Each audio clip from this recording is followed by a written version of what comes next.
Captain Marvel, Old Man's Journey, and Railroad Inc. This is Staying In. Dan, you sound like you're either going to get revenge on me for, I don't know, kidnapping your dog, or... Oh, God. Yeah, I apologise. I'm not on top form at the moment. My voice is exclusively in the lower range of the decibels, not decibels. That's volume. That's no. Is a good is it timbre? I would say there's my voice at the moment has much more gravitas than it usually would. Okay, how are you going to use this power? Well, I've already got 3 loans because people trust me completely. Cool. And I was able to convince several people that I was a man of import. And I will ride that money train as far as it will take me. Admittedly, as soon as I try to go high, like I'm here, my voice disappears. And I lose all of the gravitas and the sense of import that the lower voice does give me. This could actually come in useful, because if you're like this at the wedding, when you're like showing people where to go, they're going to be like, oh, I really like that. You know, that guy's really got to control himself. I really understood that I was meant to be sitting on the left-hand side. Yeah, or they could just be scared and they'll sit in the first seat that I point at. Yeah. Yes, sir. Whatever you say. 1 drink minimum. A little tip down that I did when I was ushering at your wedding was because I was so paranoid I'd screw up this very simple instruction, was I wrote groom on one hand and bride on the other hand, so I knew which direction to point respective family members to. Wow. Kris and I went to the cinema to go see Captain Marvel, and as always, the grift now is to go to the Asda across the road and get myself a 6-pack of toffee popcorn. That's not a grift, that's buying shopping. And take he stuffs it in his socks though, Dan. Yeah, and then take 1 pack from it, and then take the rest to the cinema. Calorie and portion control grifting, which is great. And then we went into the cinema, and it was lovely, and Kris got a bottle of water. Did you take any snacks in? Oh, Kris, yeah, you bought 2 Freddos. And what else did you have? I haven't had one in ages. 2 Freddos and a bottle of water, that's all I needed. There we go. That's what our Captain Marvel experience was in audio format. Yeah. Twice during the movie, the screen went black. You're joking. Just stopped. The first time it happened... Oh. And it's really unsettling, because you don't realise how much light the projection gives out, like the projection on the screen. Yeah. So when that went, it was super dark in there. Like, they turned off the lights, gone home, and left 5 people sitting in this multiplex. We're like, okay. I just thought it was quite an experimental kind of use of cinematography. You know what Marvel are like? Crazy cats. Oh, there's nothing quite like going to a cinema and seeing a movie, is there? And so 10 minutes later, we finally got someone to attend the projection booth, and they rewound it 10 minutes. Brilliant. And then 15 minutes passed, same thing happened again. At which point the manager was like, sorry guys, this is not going to happen. The projector basically kept overheating because the aircon wasn't working. Yeah. And so, that was it. So we've seen the first 40 minutes of Captain Marvel. Oh, I think so, yeah. Wow, because I've seen the whole thing. Okay. I went to, you're missing out. It's really good. Don't get me wrong, Pete, it sounds amazing. It's great. It's really, really good. Oh, I went to a nice cinema, had a good screen. There was like a family behind us, but that was it. And they were quite quiet, really nice. Manager came out. If anything, Pete, the screen in your cinema was too bright, wasn't it? Yeah, absolutely. Just too much light going into it. Manager came out, introduced the whole film. Can I get you guys anything? You're the only ones in here. Can I get you another coffee? No. You just relax. Watch the whole movie, front to back. Very relaxing, very nice, in a lovely big comfortable chair. Really good. The problem with our screening is, and they were very good. They gave us 2 guest passes each. That's not bad. So this is another evolution on the grift. Yeah. And they're great because they can be used for anything. 3D, IMAX, luxury seating, like completely like you use that to go and see any film in any chain store whenever you want. They don't have an expiry date on them. But the problem is for some reason, I am loath to sit through that first 40 minutes again. I kind of just want to get there 40 minutes late so I could just wander in exactly at the point where it cut off for the second time. That's brilliant. That's brilliant. That's brilliant. But yeah, it's good. Yeah, Pete, you happy? Oh! It is a wonderful movie. If you could compare it to another Marvel movie in terms of your level of enjoyment, as opposed to kind of the content of it, what other film would you put it on a par with? The first Guardians of the Galaxy.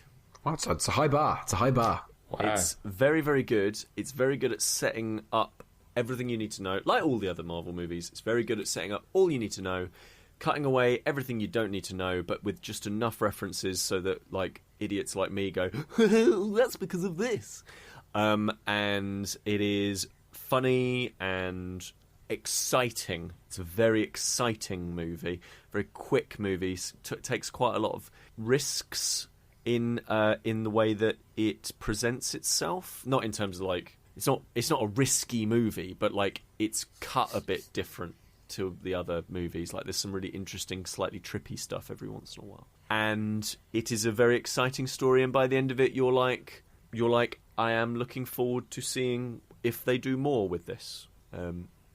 Which is a way of avoiding any spoilers there. But yeah, it's the kind of movie that is exactly the kind of movie that Marvel makes really well. And in the same way that, like, Black Panther like and an origin movie. Yeah, comic book Black movie. Panther, Guardians of the Galaxy, that kind of... Well, no, more like... Well, you've just named 2 origin films. Well, so what I mean is, yes, for origins, but not, like... It isn't just that it's a good comic book movie. It's character studies. It's a good character study. It's got just enough emotional drama in it to be engaging during the quieter moments when it isn't extremely exciting action.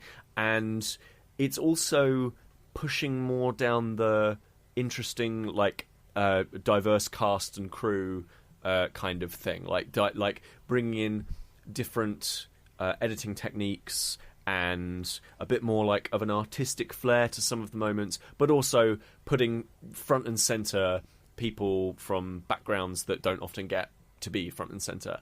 And it's really good, and it doesn't feel silly and forced or anything like that. It isn't one of it isn't what all of these silly billies have been worried about, that it's just this raised fist in the air like ultra diversity thing. It's nothing like that. It is just a really good, well put together story with a very good diverse cast. It's super worth seeing. I mean, the first 40 minutes are arguably the worst of it. It's a bit slow. All right. Well, I wonder if they'll be showing that in Indonesia when I'm there for 2 weeks. Oh, almost definitely. I wonder if my Odeon tickets will be valid. Oh, almost definitely not. Yeah. I also don't think they've got an Asda there, Sam.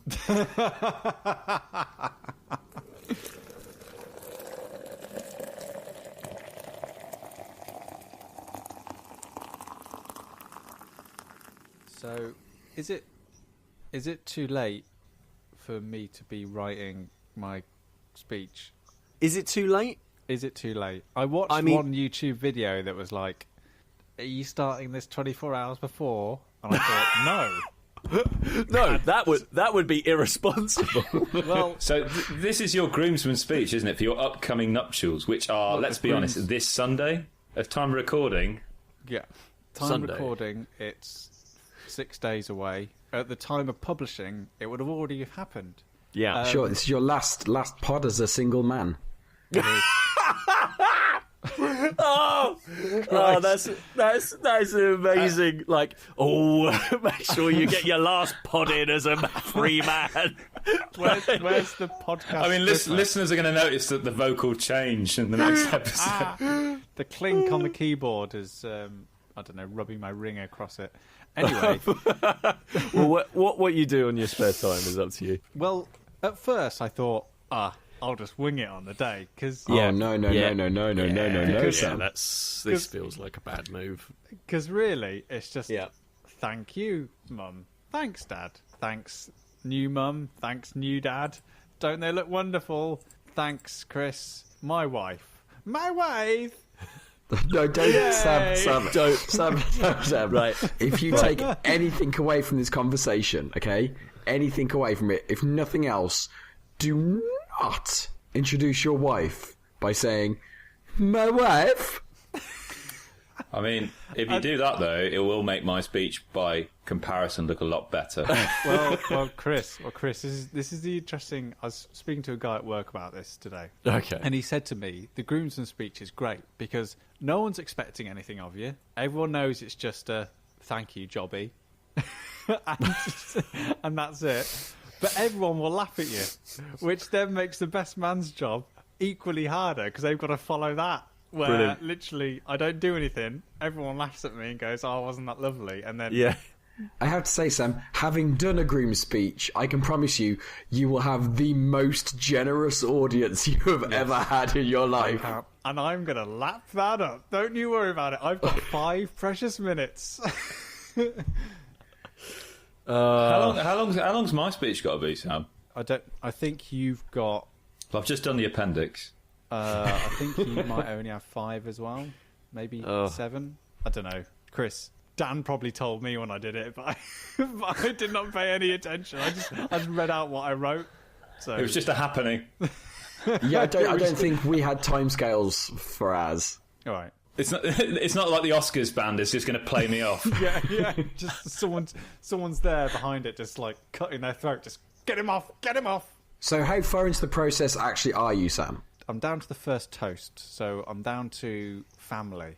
So I've done my mum and dad and mum and father-in-law and mother-in-law, and so I've done those bits. I've done on behalf of my wife and I.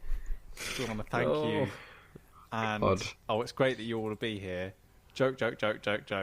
Isn't this hilarious? Thanks, mum and dad. Thanks, father-in-law and mother-in-law. Raise a toast to family. So that's as far as I am. Right. I've got the tricky absentee bit to do after that. Yeah. Because you've got to sandwich it. Yeah. You got just add a little bit of bitter sweetness.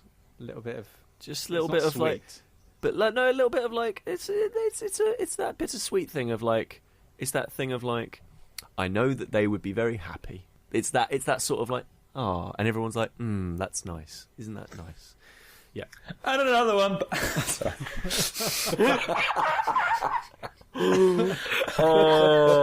Sorry. So I'm pretty confident. It's yeah. This is going to go really well. yeah.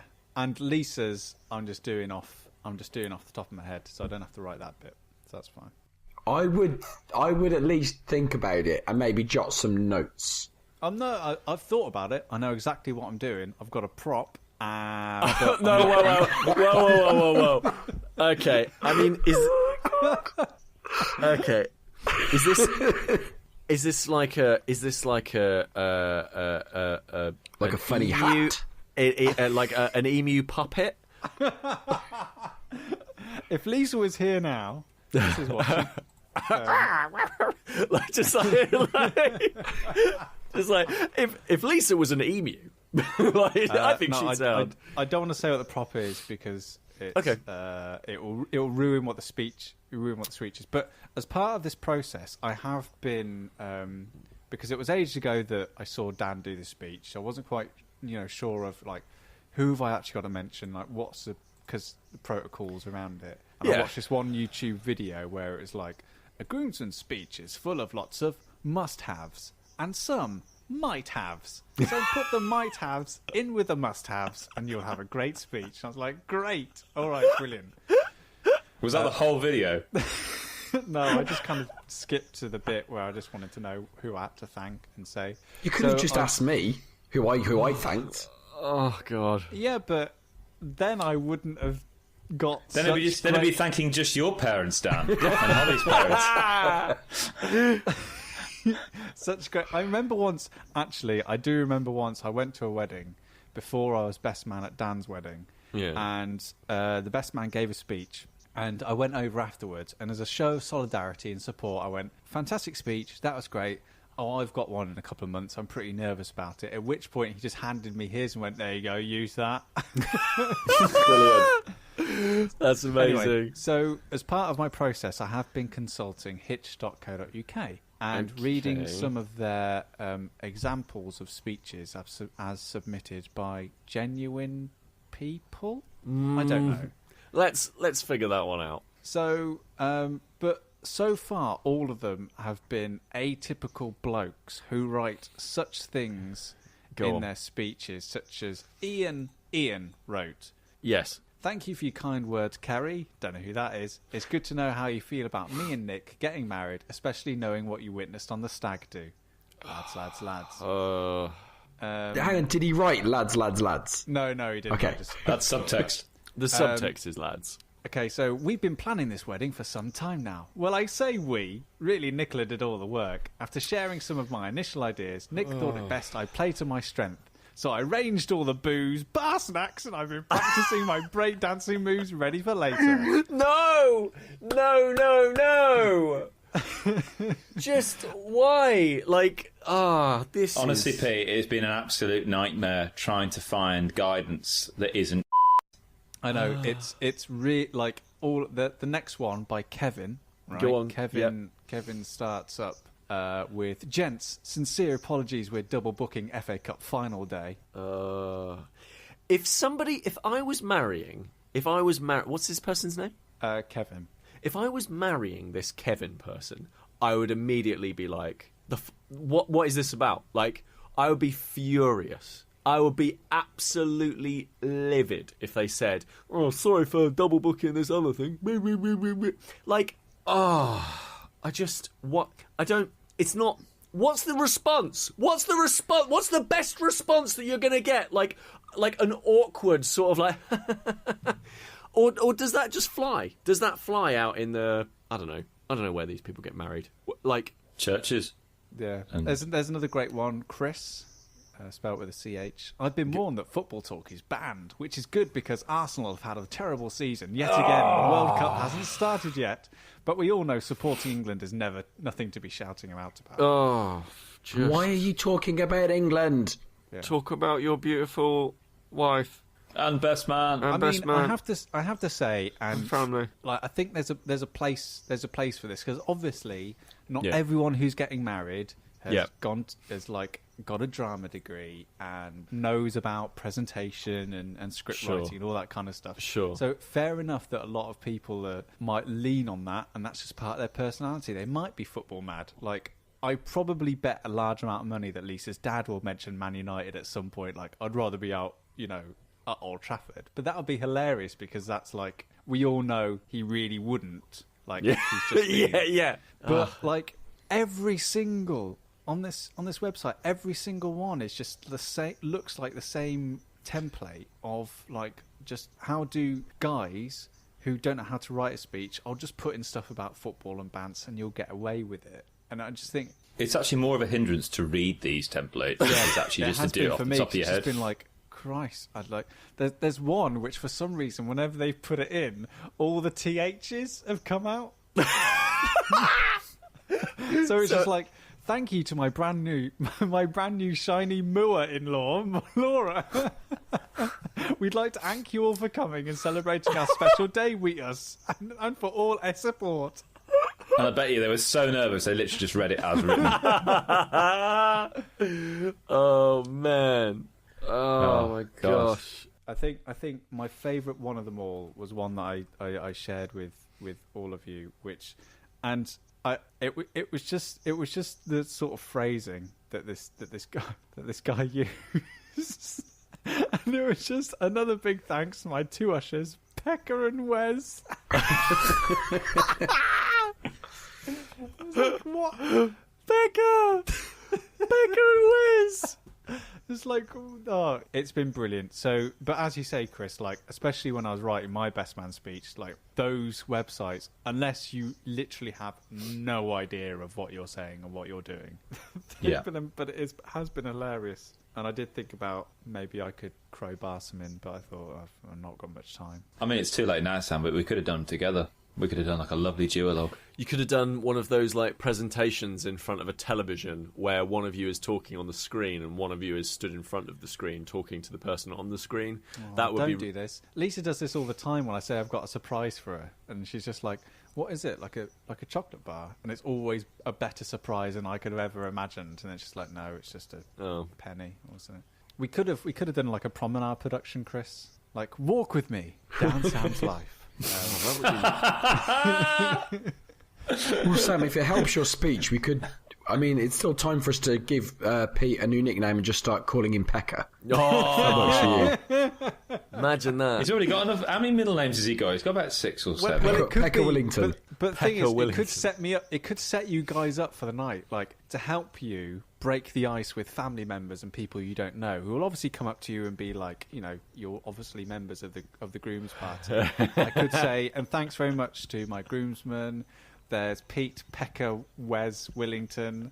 There's Daniel Furry Balls Frost, and there's Kris Crazy Call Darby. And my auntie will be like, "What? Why are you called Furry Balls, Dad?" Oh, Yeah. that's interesting, isn't it? you Stag, have- stag. Lads. That would be top fun. But I probably won't. No. But hey-ho, it'll be fun. We'll all know how it's gone by the time this comes out. I cannot wait for this. Have you come across a game called Old Man's Journey? Old at all? Man Journey. Old Man's Journey. It started on mobile, but it's actually since recently moved to consoles. Okay. And where did you play it? I've played it on my Android phone, and I know, Sam, you've played it also on your Android phone. I haven't. Oh, haven't you? You played it on Switch, did you, Sam? Well, it's new on Xbox One, but it's been around for about 2017. Since around That's then. new for It's me. relatively new. So this is basically where you're essentially guiding an old man on a journey. He receives a letter in his little seaside house, and it's that letter that sends him on this journey. Okay. And it's got a very simple mechanic that is a little bit brain burnery in times depending on what time of the day you play it, but it's not really too strenuous, where essentially as he's moving along, the different levels of the horizon, those little rolling hills and landscapes, you can pinch them and pull them down, and he can hop onto them and then you can pull them down. So you're basically shaping the landscape, the path for him to move. So it moves kind of backwards and forwards in terms of that perspective, really. Mm-hmm. And there'll be instances where he'll like thumb a lift and be on the back of, say, an open truck, and you are moving the road in place as the truck's moving, or the train tracks that are all linking up as it's moving. It's not as strenuous and stressful, say, something like a temple run. There's a little bit of pressure there just to give you some sense of stakes attached to this. But it's a really light, delicate game. I play it just before I go to bed. The chapters in it are very short and sweet. It is the epitome of a short and sweet game, where at the end of every chapter he will stop and he'll reminisce, and you're piecing together his backstory, really. And it's his beautiful shimmering watercolour paintings. It's a bit like the animation of Raymond Briggs, who did The Snowman, you know. Mm-hmm. It's almost like shimmering these watercolours. There's this luminosity, there's this vibrancy to them. And it's just a real beautiful experience. It's a real treat. It's a real treat. It's a lovely, lovely game that doesn't outstay its welcome. It sounds quite nice and visually, aesthetically pleasing.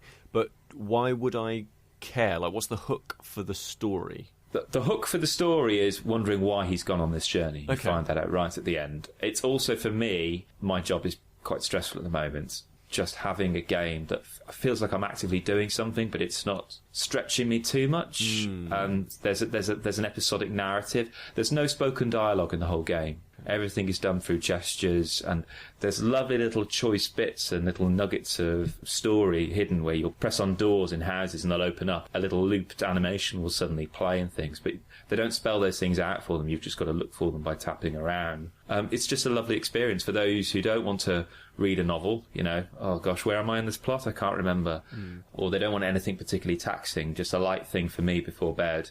Just play a very quick chapter. I feel as if I've done something. Yeah. I feel like I've switched off from the day's events, and I go to bed thinking, I wonder why this old man is journeying, where they're going. there's so much story there I can sense beneath the surface in this old man and his life. It sounds like the anti-Netflix binge game. It sounds like a kind of thing where it isn't super exciting. It's just this one thing where you use it to de-stress. But we talked about this before, where I don't binge things. I tend to mete out my experiences where others don't. They do binge. So I don't know, Sam, you've played it. Did you binge it or did you play it in episodes? So I kind of learnt from my experience with The Gardens Between, which I did binge. And I picked this up because it was on sale on the Switch. And interestingly, when I first started playing this, I was playing it on my screen. And it's a bit cumbersome to play it with a controller because you use the Wiimote in Maraca mode as like a pointer. So you're grabbing hold of the landscape and like pulling it up and down using the Wiimote and using a gesture. So one day I just took it out of its cradle and just propped it on my lap, got myself a cup of tea, and actually used my fingers to manipulate the world rather than the actual remotes, the Joy-Cons, which dramatically changed the whole experience of the game. Like actually being tactile with the world and moving it about and bending it gave me a lot more satisfaction. And I think also because I was playing it in my lap and being a lot more considered about it, I was a lot more aware of myself to go, hang on, this is lovely. I'm having a really nice time. I'm going to save some of this for later on. And it got to the point where I was like waking up in the morning, having my cup of tea and playing a chapter of Old Man's Journey. And that was like, overall, the entire gameplay is an hour because the Switch has told me so. An hour or more, it says. So for me, that whole journey took place over 2 or 3 weeks. And the story is simple enough and paced well enough that you never really lose track of it. And I maybe would have got a bit more emotional intensity out of it if I just ran through it in one sitting. But I don't think I would have appreciated the mechanics within it as much, if that makes sense. I'm quite intrigued at this idea of a game that you play with a cup of tea. I see. So was I, which is why I've now invented and started a companion list of games. Right. So me and Kris have Sam and Chris's breakfast games. Games you play at breakfast. Right. So you're with people, you're eating, you're having breakfast. They're games you can play with each other. I've got a list on my phone, but that's for another day. So this now joins Railroad Inc. as a game to be served with a cup of tea. So that's the name of the list, to be served with tea. Railroad Inc. What does this have in? Is it Inc. with an INC or an INK? INK. INK. So what does this video not see?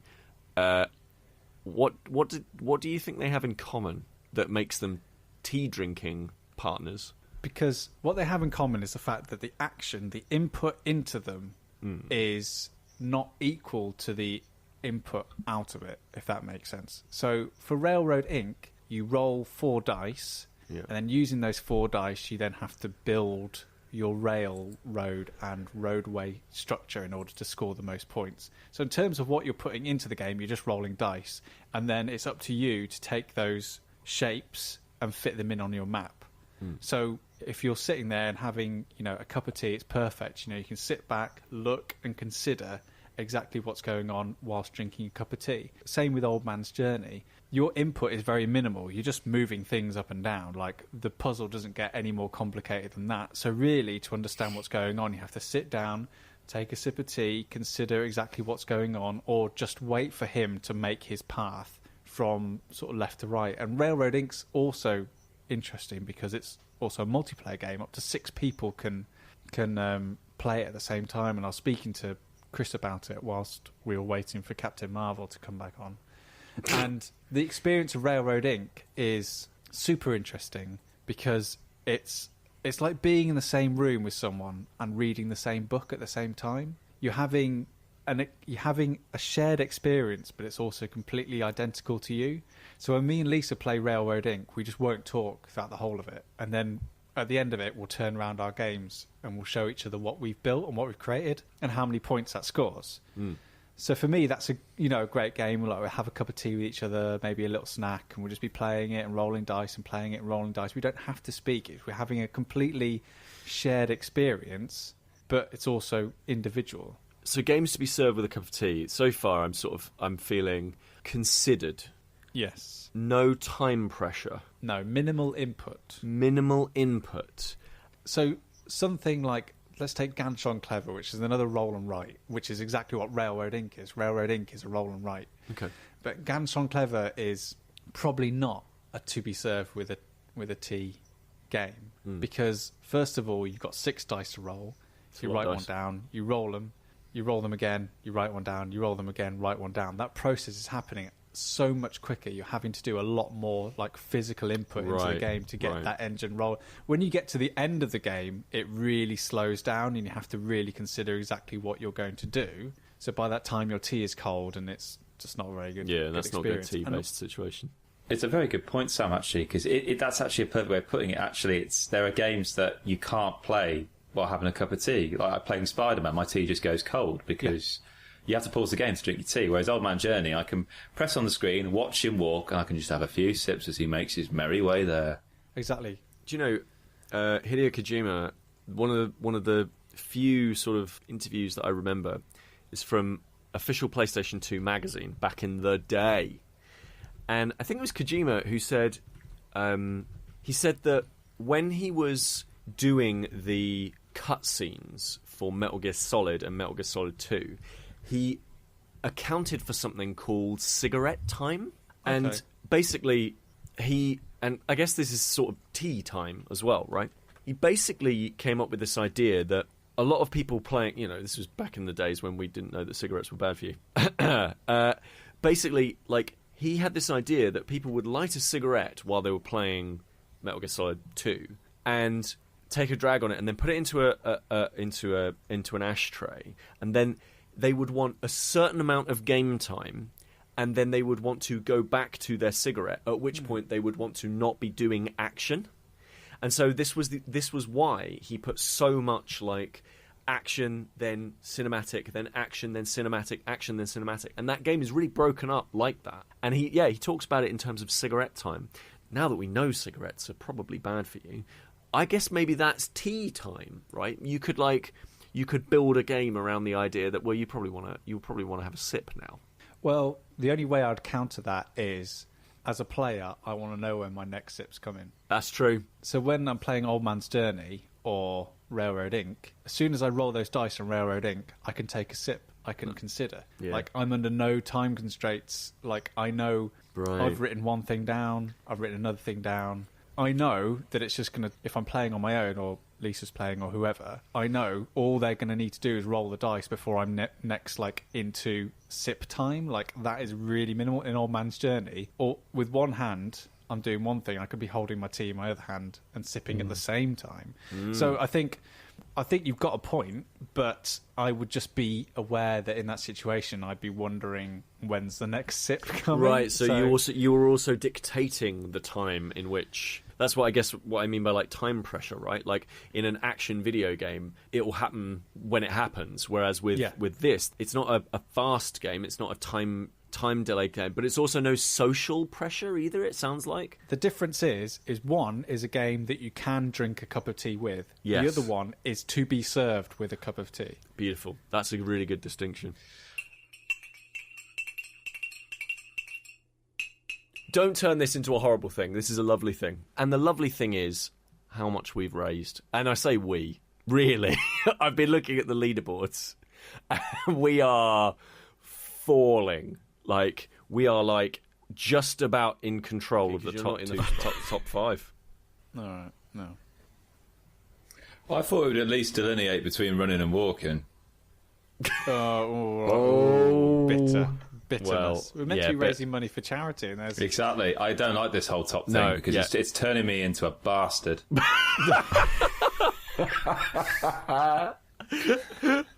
Oh God. So yeah, I mean, like, it's pretty incredible. Like the number, like, there are several people who are into 3 figures now, which is really, really amazing, and it's helping us raise money for charities. How much money have we raised, Dan?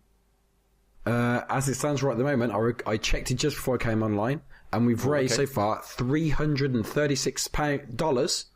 We've raised $336.30. That is very good. Fantastic. And we've had 2 new entrants this month since we last spoke.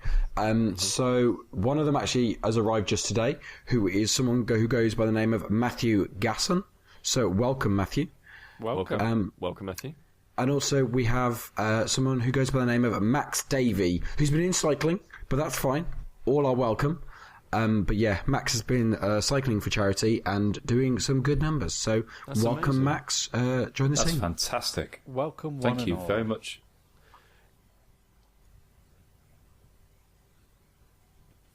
And that's all really that we have for this month. So tell your friends, tell your family, tell your grandma, Yeah, basically, get them all just running. just say, look, you don't need to listen to the stupid podcast, but if you Please do want to help these 4 people hit a frankly ludicrous target, then hop on the bike or walk or run. Hey, we've done $300 in March, so that's on target. Yeah, we're on target. We are on target, but like, I don't know. I'm a pessimist, as everyone always says. I am always a pessimist about these things. All right. So I want to make sure that we're like, I'm not going to be happy until we're at 1,000. But I know for a fact that one of our team members, Brittany Harbord, she's training for half marathon. So that No, a half full marathon marathon, figure. Chris. Oh, there we go. She's training for 2 half marathons that she's going to do back to back. Yeah. What? But the bad thing is, Chris, right? Yeah. Is first of all, she's a trooper because the day before I get married, she's doing a 20-mile run, and but hell. it also has been pointed out that the day after she does the marathon, she's pretty much never going to run again. So take these miles while they're good. I was going to say, so okay, brilliant. So Brittany, basically, keep practicing. Practice makes perfect. because you know, At the wedding, run. It's just fine. run. Just put the app on, run. It's fine. So keep that going. So yes, we do need some power levelers. Yeah. So if you're up for it, because apparently that's the direction that this is going now, is a horribly competitive. Yeah, no, let's get rid of that, please. Okay. If you want to have some fun raising money for charity whilst you're dawdling around walking your dog like I do, then download the Charity Miles app. That's what I do. Honestly, that's what I do. I think the only reason I'm anywhere near the top 5 even is because I just remember. Like I just remember to turn it on. That's literally the only thing that's doing it, because I'm doing like a mile a day, maybe 2, but like, yeah. It's very exciting. It's genuinely very, very exciting just to see it all like, it's all coming together. It just like, it's very cool. But yeah, Dan, I hope you're better so you can feel the full force of the day. Oh, don't you worry about that. I will, regardless. I'll be feeling full force. I'll kick this Barry White-esque cold into the dust, and He'll just start hallucinating on all the medication he's on. yeah, I won't remember a thing. He's just pouring at the curtains. Grandma's here. She's not absent, Sam. She's here. They're all here. She's all around us, Sam. Just close your eyes and you'll feel her next to you. To be fair, I'm fighting an illness too, so it could be a very great. interesting. Oh my gosh, you're going to have your speech read out by somebody else, Sam. While Sam mimes it. Someone sits underneath the table speaking it and Sam mimes it. No, I'm sorry that I've organised all this. I know Arsenal are meant to be playing, but So I once saw a student play which did exactly that. So it was a production of King Lear, I think, or Richard III, and the actor playing Richard III didn't turn up. Just didn't turn up for the show. brilliant. So the way they solved the problem was to get someone to play Richard III whilst someone in the audience read out Richard III's lines, and then he just acted Oh my like in gosh. response to what the lines were. Just like, like in Thunderbirds where the mouth never synced up with speech. No, he didn't like move his mouth. He just like. That's what I was hoping for. Now is the winter of our discontent. And did I tell you about the time I was at a conference? And sometimes it happens where you're in an international conference, people can't be there to present the paper in person. So sometimes they've done it over. Sometimes people have done it over Skype, for example. But this time the person couldn't make it to the conference. They couldn't do it by Skype. So rather than getting someone to read their paper on their behalf, they got the computer to read their paper out. Oh, come on. It could have been the most fascinating thesis I'd ever heard, but completely lost in a computer that just sucks. Glitched halfway through, and then, a la Captain Marvel, went back 10 minutes or so and started again. No. It was awful. That sounds dreadful. 20-minute paper read entirely by a computer. Sod off. And no PowerPoint either. You just watched the words light up as it was reading them out. Should we do that for the next pod when we're doing the Charity Miles update? Just get a computer to read it. It's just, And the it's computer to the so side goes beep, beep, beep, beep, beep, beep, beep, beep, It's beep, just beep. so- I am alive. It's so disrespectful. It's just like I just couldn't be bothered. Like, Well, I'm not going to be here, so you're going to have to fill me my role somehow. so we'll just go on to we'll go into Windows 3.1 and get the voice recorder person Get a to be like, computer. "Hello, I am Sam. I'm To having be fair, a I'll great time." have just moved, so chances are I won't be here either. Oh God! Well, all right. I'll send in my voice as well. So it will just be Send Kris. it in? Yeah, I'll just send it in. Send it in. I'll just be like, do a load of canned responses of like, Yeah, just be like, oh, wasn't he the Hobbit from Star Wars? Questions come but once a year. Oh, I wish they came more frequently, because then we'd have more to use. He cuts one album and suddenly everything's a song. Questions, he questions. won't stop 1, singing 2, now. 3. Have you got a question for us three and me? So yes is the answer. So we've had at Adamski via Twitter. You can also send us questions via Facebook and also email stayinpod@gmail.com. Cool. So some lovely things about the show, which I am too modest to go into here, but none. Basically, because they don't mention him. Yeah, exactly. Give us a TDLR version of it. Great last show, as always. Super entertaining. Talks about one man's meat, and then goes on to talk about his Marcus Fenix from Gears of War being his inner monologue voice, which I think, personally, if you've got to have an inner monologue voice, that's probably the one to go with. So the question... I'd say David Hayter. Oh my gosh. The Hudson River, 2 years ago, we received classified intelligence of a new Metal Gear. Sam, you need to feed the dog. Or, Sam, you forgot to get rid of the wasp in the bathroom like Lisa asked when she left for the gym. As I just did. And now it's disappeared. And now it... I imagine that would be Poppy's voice, and you can hear her like Detective Pikachu. That's the worrying thing, Chris. Is Lisa left to go to the gym, she said, there's a wasp in the bathroom, can you get rid of it?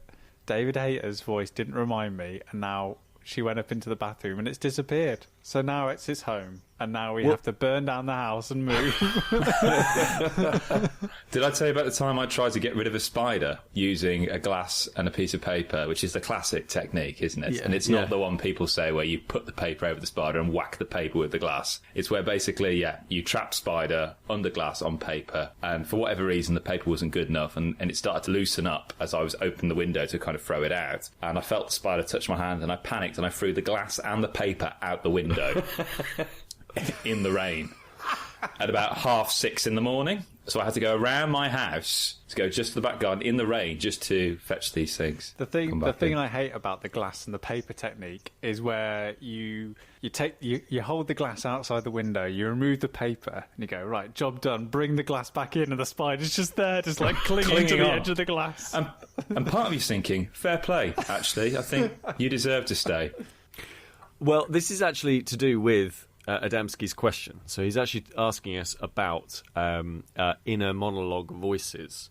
So he says, after going through a late-night marathon of watching How It's Made, the TV... I think he's provided this information for me. The TV show that provides a great insight into how various products are manufactured and the variety of skills needed. Okay. I think there is a chance he may be talking about a CBeebies show, which, if he is, I fully agree. It's a great show and teaches you how certain things are made that you otherwise would never know. Okay, so it's not Inside the Factory with Greg Wallace.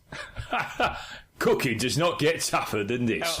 Chris, I love it because it's just one man marvelling at how pizzas are made. He's just like, what? You put the pepperoni on like this? Madness! The other day, you went to a pencil factory in Germany, and it took him 5 minutes to get over the fact there wasn't lead in pencils, and there never had been. It's like, what? What? No lead. Get out. Anyway, this question. Now we know why we don't get that many questions anymore. Yeah, I know, because we just can't ever get to them. So he said, after watching this program called How It's Made, cool. How It's Made, says, I find that my inner monologue takes on the voice of the How It's Made narrator, Tony Hurst. Shout out. All right, shout out to Tony. I've had a couple of people take over my inner monologue voice from time to time. Marcus Fenix from Gears of War, Steeplejack Fred Dibnar. Yeah. Oh, Fred Dibner, yeah. Okay. The actor Sean Bean. I know Sean Bean. He's from the Civilization 6 voiceover. He certainly is, yeah. Which is what he wants to be most known for. And the odd podcast host, to name a few. So I put it to you, have you ever experienced this? And if you had to have your inner monologue voice to be a particular person, real or fictional, who would you choose? And they would be with you forever. I think that is a key caveat at the end. They will be with you forever. So this is your only choice for inner monologue voice. So are you happy to go with, who were you saying? David Hayter? So that's the voice of not Metal Gear, obviously, of both the snakes. It depends what he means by inner monologue. So does it mean what you're thinking, or is it the voice of your conscious? No, I think it's the voice of. I think it's the voice that is when you're like, oh, I need to make sure that I go down the shops and buy that. But it's not the voice that goes Pete, you really shouldn't be doing that. No, absolutely not. Pete doesn't have one of those. I don't have one. I wouldn't know what that sounded like. I mean, I assume it would sound like Garfield for me. So my inner monologue voice, I know I've done it because I do this with when I'm really into a game. Mm-hmm. So I experienced this last with probably Assassin's Creed or maybe Skate. I look around the world and then suddenly I see the world in the I could climb that or I could skate that. And of course I could never do any of those things. Video game bleed. And I think that definitely happens with me with voices, but it's very, very occasional. I had it with 50 Cent Blood on the Sand, which was not. It's up there with James L. Jones, isn't it? It was good in my head, but then sometimes it would bleed out a little bit into some of the way that I was speaking, and that was not good. Yeah, some people thought that I was a lot cooler than I actually am, or maybe a lot more of something else.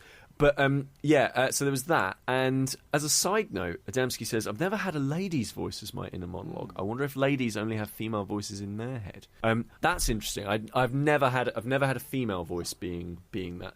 Actually, that's not true. I played through pretty successively the Mass Effect trilogy, and I had Femshep, and I would have I had little hints of that. I would hear her voice every once in a while. But Pete, you also listen to quite a lot of audiobooks, don't you? Are there any voices amongst those titles that have resonated with you? Yes. Oh, God.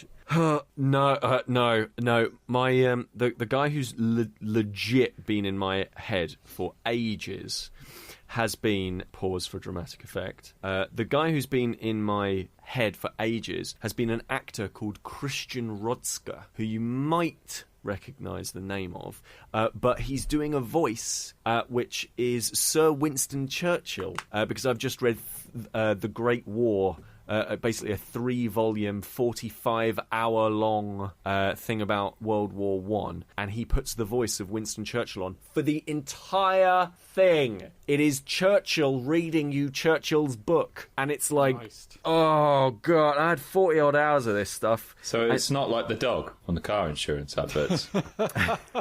We will frighten them on the beaches. Yeah. If we'd have just used the Navy in Gallipoli, it would have been fine. Also, get better deals on your car insurance. Oh, yes. Yeah, oh god, yeah, I've been doing loads of Do you know research. who my voice would be? Because I've never had this. I've never had this instance of having a voice other than my own, I must admit. But if I had to pick a voice, it would be Kate Blanchett, because then it would turn my life into some kind of epic Tolkien-esque quest. Who's Kate Blanchett? Oh, she's. You'd have probably. I say you'd probably know her, Pete. Most people would know her as Lady Galadriel in The Lord of the Rings. She begins the opening monologue about the whole world building of the film versions Chris, of the books. it's time to eat. I really Yes. should eat now. I think I know who that is. Yeah. Okay. The one she's all in white. Yes, she is. Yes. She's like completely covered in. She's not completely covered. She's all in white. She chooses to go with them to the maybe Stop. it's death, Stop. maybe it's not. Stop. And then No. she owns like No. Pete, please stop. She's in Lothlorien, the dark. Don't, Chris, the kind of Chris, dark, why are you oh, bothering? sorry. Why? I know. It's a fool's endeavour, really. has she got the dragons? Can you no? Can we just stop this now, because he's doing that thing again where he's He's purposely pretending to know less than he actually does. by mixing up as many different fantasy tales as he can. Is she in Hufflepuff? Oh, just no. Oh dear. Dan, what would your voice be? Yeah. What's your voice, Dan? I'm Anyone trying at to this think point, of- I guess. We've had Churchill's Stubble, Kate Blanchett, David Hayter. I've seen David Hayter doing Snake's voice, not just David Hayter, everyday David Hayter. Because that'd be a tremendous letdown. Yeah, David Hayter as Snake. going to go with Sean Connery. Oh. Okay. I was a little bit hesitant then, but I thought, I feel like the kind of the meatiness of that voice, the kind of the full bodiedness of that voice, I think would just be, at the end of the day, if I'm stuck with this voice forever, I'm going to develop a complex. I think I'd be friends with this voice. He seems like a friendly voice to have in my head for the rest of time. Yeah. Welcome to the Rock. As long as you don't start dressing as he did in that film. You're going to have to narrow it down, Sam. Hey, Sam From is that talking. film. Sam is talking about the film where Is it he's Xanadu? basically wearing. Is that what it's called? He's wearing basically. Oh, he's wearing like a sash. He's wearing his little and pants. thong. Yeah, a little thong. He's wearing a bandolier, isn't he? Yeah, and it's, bandolier. it's a bold look. It's a hell of a Zardoz, that's it.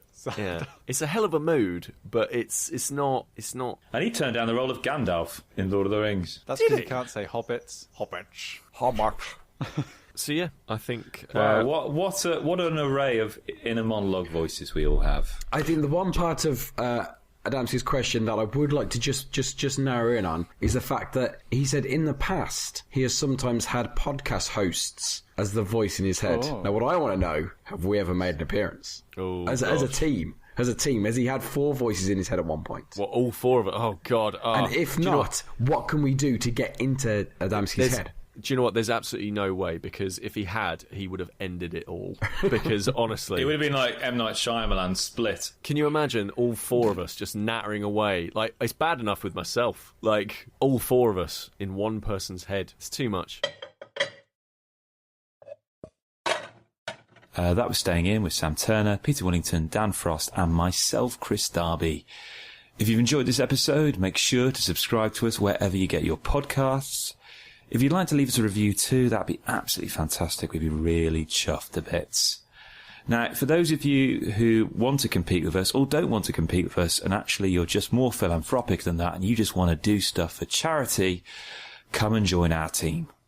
Just head to your app store and download Charity Miles for your mobile telephone and look for us in the app at #StayingInPod. That's all one word, and that's our team name. #StayingInPod.